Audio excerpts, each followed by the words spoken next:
अभी हम पढ़ रहे थे पिछले क्लास के अंदर कि ascent of SAP. Ascent of SAP का मतलब आपको अच्छे से समझा दिया था कि अपवर्ड मूवमेंट ऑफ वाटर, और ये कंटिन्यूअस होता है, इसके अंदर कहीं भी बीच में गैप नहीं आता है।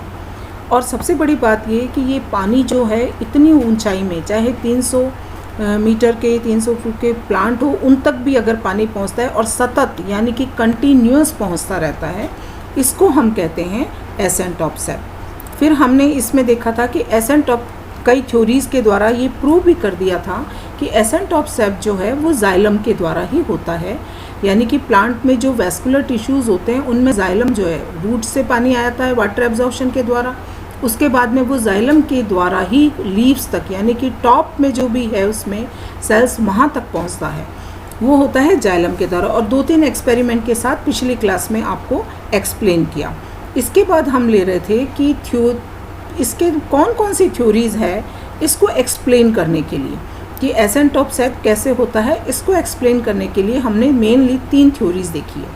पहली थ्योरी है वाइटल थ्योरी, दूसरी है रूट प्रेशर थ्योरी, और तीसरी है फिजिकल फोर्स थ्योरी। 3 थ्योरीज़ में से लिए आज हम लेते हैं वाइटल थ्योरी। वाइटल थ्योरी जो है, वाइटल का मतलब होता है कि एसेंट ऑफ सैप के लिए जो रेस्पॉन्सिबल है वो जाइलम की और कॉर्टेक्स की लिविंग सेल्स है। यानी कि जैसा कि हम देख रहे हैं कि ये कॉर्टेक्स जो होता है वो पैरेन्काइमेटस सेल से बना होता है, और पैरेन्काइमेटस सेल्स जो होती हैं वो लिविंग सेल्स होती हैं। लिविंग का मतलब क्या हो गया कि उनके अंदर जो है साइटोप्लाज्म जो है वो लिविंग होगा, और सेल वॉल जो होती है वो सिंपल सेलुलोज की होती है। जाइलम में भी इसी प्रकार से 4 तरह के जो टिश्यूज़ हैं उनसे मिल करके एक जाइलम बनता है। और जैसा कि हम जानते हैं कि जाइलम 4 डिफरेंट टाइप के टिश्यू से मिल करके बनता है, परंतु जो है काम एक करता है, इसीलिए हम इसको कॉम्प्लेक्स टिश्यू कहते हैं। तो जाइलम के अंदर जाइलम का पैरेन्काइमा, जाइलम का स्क्लेरेन्काइमा, जाइलम के वेसल्स और जाइलम में ट्रैकिड्स। इन 4 टिश्यूज़ में से केवल इसमें जो जाइलम का पैरेन्काइमा है, जिसको अपन फाइबर पैरेन्काइमा भी कहते हैं, वही एकमात्र लिविंग है। यानी कि ये जो वाइटल फोर्स थ्योरी है ये वेस्टमेयर ने 1883 में दी, और इसके अकॉर्डिंग उन्होंने ये बात बताई कि जाइलम में और कॉर्टेक्स की जो लिविंग सेल्स हैं उन्हीं के द्वारा एसेंट ऑफ सैप होता है। जैसे जाइलम में लिविंग सेल कौन सी है? जाइलम का पैरेन्काइमा। तो ये क्या करती हैं कि इसमें लिविंग सेल्स जो है वो पानी लेंगी, और वेसल्स और ट्रैकीज एक रिजर्वायर का काम करेंगे, यानी उसमें से लेकर के ये उसमें डाल देती है, और उसके द्वारा फिर पानी जो है वो ऊपर चढ़ता है। यानी कि मेनली जो हम मान रहे थे कि जाइलम में ही कौन सी सेल्स है, तो वेसल्स ट्रैकीज को इन्होंने केवल रिजर्वायर की तरह से ही देखा है। और इसके अंदर क्या होता है कि जो भी लिविंग सेल्स है इनमें जो मेटाबॉलिक एनर्जी है वो इसके अंतर्गत में काम आती है।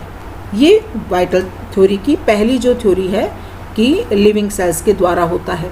दूसरा जो दिया है हमें गोल्डविस्की ने, दूसरा वाला जो थ्योरी है वो गोल्डविस्की थे। इसने क्या किया है, इसने बताया है कि रिले पंप थ्योरी, यानी कि इसमें जो स्टेयर की तरह से पानी ऊपर चढ़ता है, जैसे कि हम देखते हैं ना स्टेयर्स को, कि वो स्टेप बाय स्टेप पानी चढ़ता है। और इसके अंदर भी वुड पैरेन्काइमा और मेडुलरी रेज की जो सेल्स होती हैं उनमें ऑस्मोटिक प्रेशर के कारण पीरियोडिक चेंजेस होते हैं।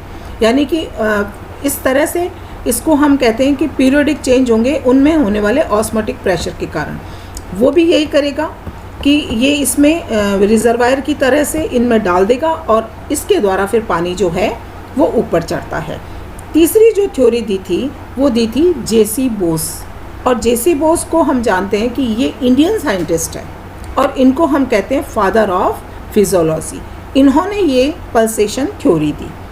पल्सेशन थ्योरी दी इन्होंने, यानी उन्होंने एक इस तरह का एक रॉड लगाई जिसमें डायरेक्ट इसकी कॉर्टेक्स मेडुलरी रेज वहाँ तक उसकी नॉब गई, और अब उन्होंने एक साथ में एक लगा करके दिया इसमें इलेक्ट्रोलोड, जिसमें कि जब ये नॉब जो है वो कॉर्टेक्स में जाती है, मेडुलरी रेज में जाती है, तब उसके अंदर जो है पंप एक तरह से पल्सेशन होता है। और इसको आपको डायग्राम में भी दिखा रखा है, और साइड के अंदर जो है वो ग्राफिक द्वारा भी इसमें दिखा रखा है। केवल इसके अंदर एंडोडर्मिस, पेरिसाइकिल इसकी जो सेल्स तक जब ये जाती है उस समय ये सबसे ज़्यादा इसमें, यानी कि इसमें उस समय जो है वो पल्सेशन होगा।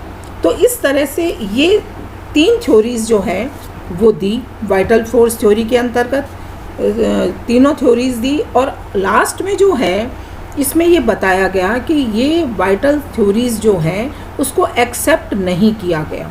और इसके लिए उन्होंने क्या किया कि जो प्लांट है इसका एक पार्ट काट करके सबसे पहले उसको पिक्रिक एसिड में भरे हुए बर्तन के अंदर डाल दिया और उसके बाद में इसको वापस इयोसिन में डाला।